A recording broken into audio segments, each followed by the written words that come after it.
Okay, next we have our return on investment. There are different kinds of returns, and I'll go over each one of them one by one. So we've got our return on investment. What it's telling me is that whatever money that I'm making here, which is my taxable income for the year, that in respect to the amount of money that I spent in order to purchase a property. Now, this is looking at the full purchase price. So these are only there so that you can then compare them with other investment opportunities. So right now, this is what it looks like. In the first year, you're making only 0.48% because it is taking into account the full value of your property. Second is your cash on cash return, which is your equity dividend rate, which basically means that all the money that you spend, so you only spent about 190 and you had to pay the stamp duty, you had to pay some legals, everything that you spent upfront, whatever came out of your pocket upfront, that's what this is actually based on. So this is important for you to understand, because as we go down this path, this is also taking into account all the equity payments or your equity increase that is happening over a period of time.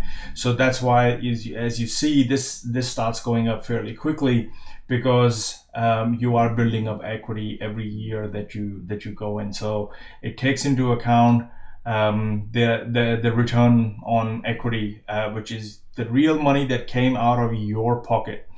The third one is cash on cash return versus your alternative return. So what this is telling me is that as compared to the money that I was supposed to make here, I was supposed to make 5% elsewhere, which was my opportunity cost. What's happening to this? So in the first 4 years, you would be better off if your money was sitting in this account.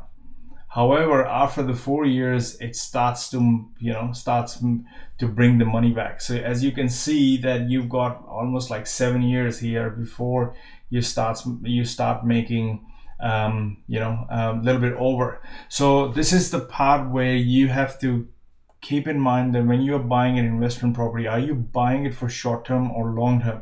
Because if you're buying it for a very short period, it's going to come out negative. It's going to stay negative. That cash flow will be negative for a period of time. So it is important that you understand this when you're making a decision. Now, this is basically your total potential return based on the capital growth that's coming in that area. So you can potentially make that amount of money. So this is again another measure where you can compare 5 different investment opportunities together, and we'll get to it when in the videos that are coming ahead after we finish this section on operating expense ratio.